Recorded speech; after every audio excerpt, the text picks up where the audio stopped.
الحمد لله نحمده ونستعينه ونستغفره ونعوذ بالله من شرور أنفسنا ومن سيئات أعمالنا من يهده الله فلا مضل له ومن يضلله فلا هادي له ونشهد أن لا إله إلا الله وحده لا شريك له ونشهد أن محمدا عبده ورسوله أرسله الله بالحق بشيرا ونذيرا وصلى الله تعالى على خير خلقه محمد وعلى آله وأصحابه أجمعين أما بعد فأعوذ بالله من الشيطان الرجيم بسم الله الرحمن الرحيم قد أفلح المؤمنون الذين هم في صلاتهم خاشعون والذين هم عن اللغو معرضون والذين هم للزكاة فاعلون صدق الله العظيم وصدق رسوله النبي الكريم ونحن على ذلك لمن الشاهدين والشاكرين وجاء في الحديث الشريف قال النبي صلى الله عليه وسلم أخلص دينك يكفك العمل القليل وأيضا قال النبي صلى الله عليه وسلم قد أفلح من أسلم ورزق كفافا وقنعه الله بما أتاه أو كما قال عليه الصلاة والسلام আল্লাহ সুবহানাহু ওয়া তাআলার শাহী দরবারে অগণিত শুকরিয়া যে পরওয়ারদিগারে আলম আজ তৃতীয় রমজান 4 মার্চ 2025 ইংরেজি আমাদেরকে পবিত্র সিয়াম সাধনা পালন করে রোজা রেখে আল্লাহর ঘর মসজিদে বসার তৌফিক দান করেছেন। রব্বে করিমের দরবারে শুকরিয়া আদায় করি বলি আলহামদুলিল্লাহ। আমরা রোজা রাখি কেন? কারণ আমরা মুমিন, তাই তো? হিন্দুরা রোজা রাখে, ওরা ওদের মতো করে রাখে, আমাদের মতো তো রাখে না। খ্রিস্টানরা রাখে ওদের মতো করে, আমাদের মতো করে তো আর রাখে না। এই যে মাহে রমজানের এই রোজাটা আমরা রাখি, কেন রাখি? কারণ আমরা মুমিন, আমরা মুসলিম। আল্লাহ সুবহানাহু ওয়া তাআলা আমাদেরকে ঈমানের মতো দৌলত দান করেছেন, ইসলামের মতো নিয়ামত দান করেছেন। আমি যে সূরার 4টি আয়াত আপনাদের সামনে তিলাওয়াত করেছি, ওই সূরার নাম হলো সূরাতুল মুমিনুন। এই সূরার মধ্যে আল্লাহ সুবহানাহু ওয়া তাআলা মুমিনদের কিছু বৈশিষ্ট্য, কিছু আলামত, কিছু চিহ্ন এবং কিছু কর্তব্যের কথা আলোচনা করেছেন, বলেছেন। তো এই সূরার আলোকেই আমি এই মাহে রমজানে আল্লাহ সুবহানাহু ওয়া তাআলা যতটুকু আলোচনা করায় ধারাবাহিকভাবে আলোচনা করা যাবে ইনশাআল্লাহ। এখন বর্তমানে আমরা ইসলামের প্রতিটি বিধিবিধানের আলোচনা হয়, নামাজ নিয়ে আলোচনা হয়, হজ নিয়ে আলোচনা হয়, যাকাত নিয়ে আলোচনা হয়, কিন্তু ঈমান আর ইসলাম নিয়ে আলোচনা হয় না। অথচ ঈমান আর ইসলামই ছিল মূল। ঈমান আর ইসলাম যদি না থাকে তাহলে তার অন্য কোনো ইবাদতই আল্লাহ সুবহানাহু ওয়া তাআলার নিকট গৃহীত হবে না, কবুল হবে না। তো আল্লাহ সুবহানাহু ওয়া তাআলা সূরা মুমিনুনের প্রথম আয়াতে বলতেছেন, ক্বাদ আফলাহাল মুমিনুন, মুমিনরাই সফল কাম, মুমিনরাই কামিয়াব। এখন আমাদেরকে এখানে দুটি বিষয় বুঝতে হবে। প্রথমত, কামিয়াব জিনিসটা আসলে কি, সফলতা বিষয়টা কি। সফলতা বিষয়টি হলো, তাফসিরে মারিফুল কোরআনের মধ্যে আল্লামা শফি রহমতুল্লাহ আলাইহি লিখতেছেন, সফলতা জিনিসটি হলো মানুষ যে জিনিস অর্জন করতে চায় এবং তার জন্য কল্যাণকর বটে, ওই জিনিসটি সে অর্জন করতে পারা, এবং যে জিনিস থেকে সে বিরত থাকতে চায়, বেঁচে থাকতে চায়, রক্ষা পেতে চায়, এবং ওই জিনিস থেকে রক্ষা পাওয়াটা, বেঁচে থাকাটা, দূরে থাকাটা তার জন্য কল্যাণকর বটে। যে জিনিস থেকে সে যে জিনিস অর্জন করতে চায়, পেতে চায়, লাভ করতে চায়, ওই জিনিস চূড়ান্ত রূপে লাভ করতে পারা, এবং যে বিষয় আশয় থেকে মানুষ রক্ষা পেতে চায়, মুক্তি পেতে চায়, ওই জিনিস থেকে চূড়ান্তভাবে সে যদি রক্ষা পায়, মুক্তি পায়, তাহলেই তাকে বলা হয় কামিয়াবি, সফলতা। শিক্ষার্থীরা পরীক্ষা দেয়, এই পরীক্ষায় কেউ সফল হয়, কেউ ব্যর্থ হয়, কেউ কামিয়াব হয়, কেউ না কামিয়াব হয়। তো সফলতার কারণ হলো, সে যদি তার উত্তরপত্রের মধ্যে যেসব বিষয় যেভাবে লিখতে হবে ওভাবেই যদি সে উপস্থাপন করতে পারে, লিখতে পারে, তাহলে সে কামিয়াব হয়। আর এর বিপরীত হলে দুইটি সুরত, দুইটি অবস্থা, হয়তো সে লিখতে পারবে না অথবা ভুল লিখবে, ভুল লিখলেও কাটা যাবে, আর যদি লিখতে না পারে তবুও তার কি নাম্বার আসবে না। তাহলে তার সফলতার এখানে যে মাধ্যমটা ছিল, মধ্যস্থতা ছিল, সেটা ছিল সঠিক উত্তরটা সঠিকভাবে লিখতে পারা। আর যেইভাবে উত্তরটা লিখলে তার নম্বর কাটা যাবে, সে নম্বর পাবে না, ওই ভুল ভ্রান্তি থেকে রক্ষা পাওয়া। অনুরূপ ভাবে একজন চিকিৎসক চিকিৎসা কাজ সম্পাদন করে থাকেন, একজন অপারেশনের ডাক্তার অপারেশন করে থাকেন। অপারেশন করার পরে অনেক ক্ষেত্রে ডাক্তার সফল হয়, রোগীর রোগ ভালো হয়, সুস্থ হয়।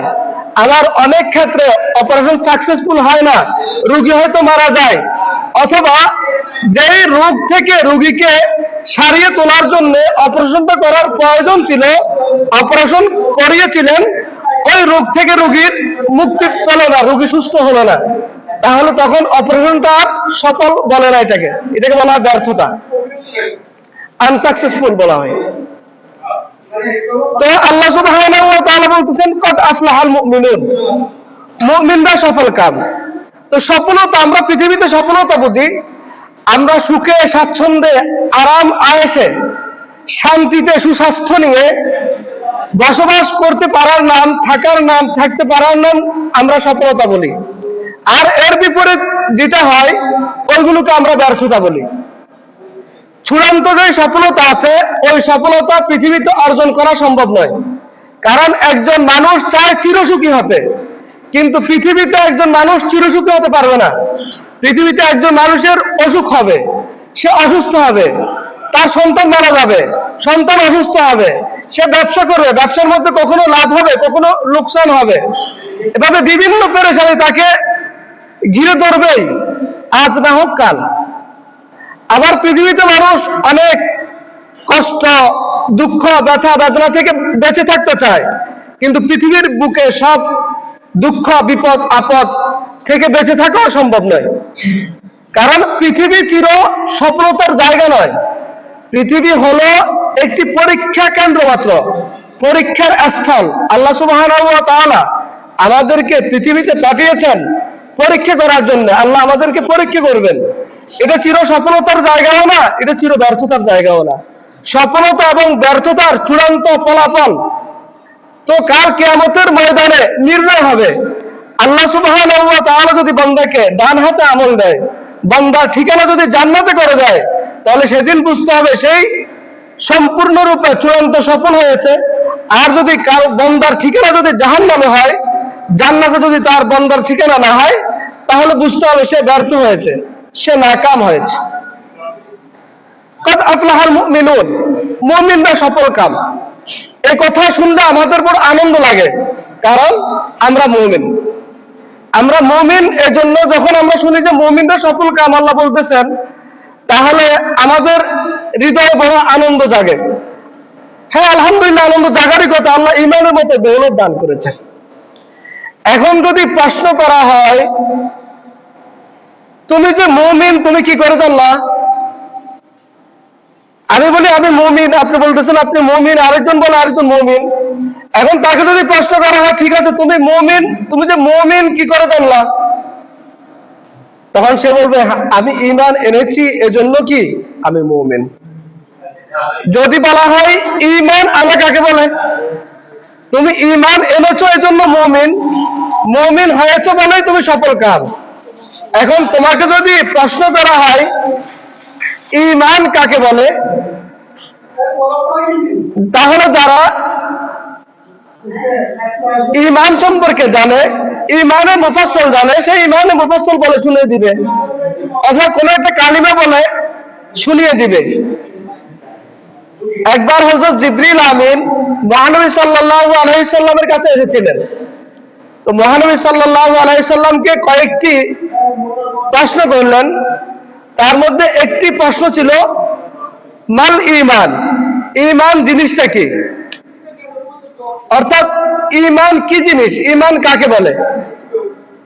তো মহানবী সাল্লাল্লাহু আলাইহি সাল্লাম বললেন আন তুমিনা বিল্লাহি ওয়া মালাইকাতিহি ওয়া কুতুবিহি ওয়া রুসুলিহি। ঈমান বলা হয় আল্লাহতে বিশ্বাস স্থাপন করা, ওয়া মালাইকাতিহি এবং আল্লাহর ফেরেশতাদের প্রতি বিশ্বাস স্থাপন করা, ওয়া কুতুবিহি ওয়া রুসুলিহি এবং আল্লাহর কিতাবসমূহ এবং আল্লাহর রাসূলগণের প্রতি বিশ্বাস স্থাপন করা, ওয়াল ইয়াউমিল আখিরি কিয়ামত দিবসের উপর বিশ্বাস স্থাপন করা, ওয়া তুমিনু বিল কদরি খায়রিহি ওয়া শাররিহি এবং ভালো মন্দ তাকদীরের উপর বিশ্বাস স্থাপন করা। এই কথাগুলো আমরা সবাই জানি। এখন আল্লাহতে বিশ্বাস করা, আল্লাহকে কিভাবে বিশ্বাস করব? আল্লাহকে বিশ্বাস করার কথা বলা হচ্ছে এখানে। এখন আল্লাহকে আমরা কিভাবে বিশ্বাস করব? একজন মুমিন ফেরেশতাকে বিশ্বাস করবে। এখন ফেরেশতাকে কিভাবে বিশ্বাস করবে? আল্লাহ তো আছে, এই জিনিস আমরা সবাই জানি। ফেরেশতারা আছে, এই কথা আমরা সবাই জানি। এখন আল্লাহ যে আছে, এটা তো হিন্দুরাও বলে আল্লাহ আছে, এবং অমুসলিমরাও বলে ফেরেশতারা আছে। তারা ফেরেশতাকে এঞ্জেল বলে আর কি। এবং কিতাব সমূহের উপর বিশ্বাস করা, এগুলো অমুসলিমরা বিশ্বাস করে। তাহলে এখন আমাদের বিশ্বাস আর অমুসলিম যারা আছে তাদের বিশ্বাস, এখন এখানে পার্থক্যটা কোথায়? এখান থেকে পার্থক্য নিরূপণ হতে হবে, একটা পার্থক্য থাকতে হবে। তো পার্থক্য যদি না থাকে, তাহলে আমি মুসলিম হয়ে আর আমার বন্ধু যে হিন্দু আছে, যে খ্রিস্টান আছে, বৌদ্ধ আছে, তার বিশ্বাস আর আমার বিশ্বাসের মধ্যে যখন নাকি দেখতেছি মিলে না, সেও এক আল্লাহকে বিশ্বাস করে।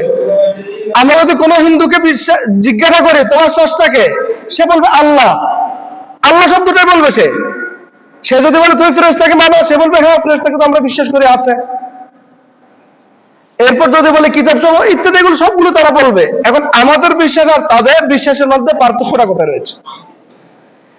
এই ঈমান জিনিসটি প্রথমত তিনটে জিনিসের সমন্বয়ে গঠিত হয়। তিনটে জিনিসের সমন্বয় যদি না ঘটে, তাহলে তার ঈমান ঈমান হবে না, পূর্ণ ঈমান হবে না, তাকে ঈমানদার বলা যাবে না। এক নম্বর ইতিকাদ বিল জিনান। ইতিকাদ বিল জিনান অর্থ হলো হৃদয়ে বিশ্বাস করা। আল্লাহ আছে এতটুকু জানলেই হবে না, বরং আল্লাহ সুবহানাহু ওয়া তাআলার প্রতি চূড়ান্ত বিশ্বাস স্থাপন করতে হবে। আল্লাহ সুবহানাহু ওয়া তাআলা খালেক, আল্লাহ সুবহানাহু ওয়া তাআলা মালিক, আল্লাহ সুবহানাহু ওয়া তাআলা একমাত্র উপাসনা ইবাদতের উপযুক্ত, আল্লাহ সুবহানাহু ওয়া তাআলা স্রষ্টা, এবং আল্লাহ সুবহানাহু ওয়া তাআলার যেসব গুণাবলী আছে, যেসব নাম আছে, আসমাউল হুসনা আছে, ওইসব নাম, ওইসব গুণাবলীকে একমাত্র আল্লাহ সুবহানাহু ওয়া তাআলার জন্য সাব্যস্ত করতে হবে, আল্লাহ ছাড়া অন্য কারোর জন্য সাব্যস্ত করা যাবে না। তাহলে প্রথমত শর্ত হলো ইতিকাদ বিল জিনান, হৃদয়ে বিশ্বাস স্থাপন করতে হবে, হৃদয়ে বিশ্বাস স্থাপন করতে হবে, তাওহীদের বিশ্বাস। এই তাওহীদ তিন প্রকার: তাওহীদ ফিল রুবুবিয়্যাত, তাওহীদ ফিল আসমাই ওয়াস সিফাত, তাওহীদ ফিল উলুহিয়্যাহ। তাওহীদ ফিল রুবুবিয়্যাহ অর্থ হলো আল্লাহ সুবহানাহু ওয়া তাআলাই স্রষ্টা, আল্লাহ সুবহানাহু ওয়া তাআলাই সৃষ্টি করেছেন, এবং তিনি রাজ্জাক, তিনি রিজিক দাতা, তিনি হায়াতের মালিক, তিনি মউতের মালিক। এই বিশ্বাসগুলো আল্লাহ সুবহানাহু ওয়া তাআলার ক্ষেত্রে চূড়ান্তভাবে রাখতে হবে। যদি আল্লাহর প্রতি বিশ্বাস না রেখে যদি অন্য কারো প্রতি যদি কি করে বিশ্বাস স্থাপন করে, অমুক তো স্রষ্টা হতে পারে, অমুক সন্তান দিতে পারে, অমুক রিজিকের ব্যবস্থা করে দিতে পারে, তাহলে এটা তাওহীদ ফির রুবুবিয়্যাতের খেলাফ হয়, বিপরীত হয়। যেমন আমাদের দেশে অনেকেই মনে করে মাজারের যে ভণ্ড বাবারা আছে তারা সন্তান দিতে পারে, তারা রিজিকের ব্যবস্থা করে দিতে পারে, তারা জাহান্নাম থেকে মুক্তি দিতে পারবে, ইত্যাদি ইত্যাদি অনেক বিশ্বাস স্থাপন করে। তো এই জাতীয় বিশ্বাসগুলো, এগুলো তাওহীদ ফির রুবুবিয়্যাতের খেলাফ। তাওহীদ ফির রুবুবিয়্যাতের খেলাফ হওয়ার কারণে সে এক আল্লাহকে মানলেও আল্লাহকে রুবুবিয়্যাতের ক্ষেত্রে শিরিক মুক্ত, অর্থাৎ তাওহীদের ভিত্তিতে যে বিশ্বাস স্থাপন করার কথা ছিল, ওই বিশ্বাস না করার কারণে সে মুমিন হতে পারবে না। দ্বিতীয়ত, আল্লাহ সুবহানাহু ওয়া তাআলার যেসব সিফাত আছে, বৈশিষ্ট্য আছে, তাওহীদ ফিল আসমা ওয়াস সিফাত, আল্লাহ সুবহানাহু ওয়া তাআলার অনেক গুণাগুণ আছে যেগুলো আল্লাহর জন্যই খাস, আল্লাহ সুবহানাহু ওয়া তাআলা ছাড়া এই গুণাগুণ, এই বৈশিষ্ট্য অন্য কারো মাঝে থাকতে পারে না। যেমন আল্লাহ সুবহানাহু ওয়া তাআলার একটি বৈশিষ্ট্য হলো আলিমুন, আলিম, সর্বজ্ঞ, সবকিছু জানেন। এখন কোন মানুষ যদি এখানে বসে বসে এই কথা ফিকির করে, আমি যে এখানে বসে আছি, আমার যে বাবাকে আমি ফির ধরেছি, ওই বাবা তার আসনের মধ্যে বসে বসে আমার যাবতীয় সংবাদ জানেন, যাবতীয় খোঁজ খবর রাখেন, তাহলে এটা হবে কি, আল্লাহ সুবহানাহু ওয়া তাআলার যে আলিমের সিফত ছিল, ওই আলিমের সিফতটা সে ওই মানুষের জন্য কি করে দিল, স্থাপন করে ফেললো। তাহলে আল্লাহকে যে এককভাবে আল্লাহর জন্য যে সিফত, যে বৈশিষ্ট্য নির্ধারিত, আল্লাহর ওই বৈশিষ্ট্য আল্লাহর জন্য থাকলো না, এটা আরেকজন মানুষ, আরেকজন বান্দার জন্য হয়ে গেছে। এজন্য আমাদের দেশের যেসব মাজার আছে, ওখানে যেসব বাবারা থাকে, যেসব মানুষ থাকে ওইখানে জুটি বাঁধে, তারা নামাজ পড়ে না, তাদের জন্য নাকি নামাজ পড়া সব মাফ হয়ে গেছে, তারা নাকি কি ধ্যান করে। ওইসব লোকেরা যখন নামাজ ছেড়ে দেয়, রোজা ছেড়ে দেয়, বিভিন্ন ভাবে তাদের মন গড়া ইবাদত বন্দেগী করা শুরু করে দেয়, তখন আল্লাহ সুবহানাহু ওয়া তাআলা তাদের সাথে শয়তানকে বন্ধু বানিয়ে দেয়, এবং দুষ্ট জিনরা তাদের সহচর হয়ে যায়, সাথী হয়ে যায়। তখন ওই মাজারের যারা ভণ্ডরা থাকে, বাবারা থাকে, তাদেরকে অনেক ক্ষেত্রে ওই শয়তান, ওই দুষ্ট জিনেরা অনেক সংবাদ গিয়ে পৌঁছায়। তো কোনো মানুষ যখন তাদের কাছে যায়, তখন তারা বলে দেয়, আপনার তো এই সমস্যা ছিল বা এই সমস্যা আছে, আপনি আসার সময় এই জিনিস দেখেছেন, আজকে আসার সময় এই কথা বলে এসেছেন। তখন ওই মানুষটা কি করে, বিশ্বাস করে নেয়, এই বাবা তো কি গায়েবের খবর জানে, আমি না আসলেও তিনি আমার বিষয়ে জানেন। এভাবে একজন মানুষ সহজেই তার ঈমান হারা হয়ে যায়, ঈমান থেকে বঞ্চিত হয়ে যায়। অনুরূপভাবে হাইয়ুন, হাইয়ুন শব্দ তো চিরঞ্জীব, আল্লাহ সুবহানাহু ওয়া তাআলা চিরঞ্জীব, আল্লাহ ছাড়া, আল্লাহর সত্য ছাড়া কোনো কিছুই চিরঞ্জীব নয়। কিন্তু হিন্দুদের বিশ্বাস হলো শিখা চিরন্তন তারা বলে, অর্থাৎ তারা অগ্নিকে মনে করে যেটা চিরঞ্জীব, এটা কখনো ধ্বংস হওয়ার নয়। এজন্য তারা অগ্নির পূজা করে, অগ্নির উপাসনা করে। তো তারা আল্লাহ সুবহানাহু ওয়া তাআলা যে হাইয়ুন ছিল, চিরঞ্জীব ছিল, আল্লাহ সুবহানাহু ওয়া তাআলার এই সিফাতের সাথে তারা অগ্নিসহ বিভিন্ন জড় পদার্থকে মানার কারণে তারা ঈমানের মতো দৌলত, ইসলামের মতো দৌলত থেকে তারা বঞ্চিত, যদিও বা তারা আল্লাহতে বিশ্বাস করে। তো এই তাওহীদ ফির রুবুবিয়্যাত, অর্থাৎ স্রষ্টা হিসেবে একমাত্র আল্লাহকেই মানতে হবে, এবং তাওহীদ ফিল আসমা ওয়াস সিফাত, অর্থাৎ আল্লাহ সুবহানাহু ওয়া তাআলার যে সকল গুণাবলী আল্লাহর জন্য নির্ধারিত সাব্যস্ত, ওইসব গুণাবলী এবং ওইসব নাম, এগুলো যে আল্লাহ সুবহানাহু ওয়া তাআলার জন্যই খাস, এই জিনিসটা মেনে নিতে হবে, বিশ্বাস স্থাপন করতে হবে।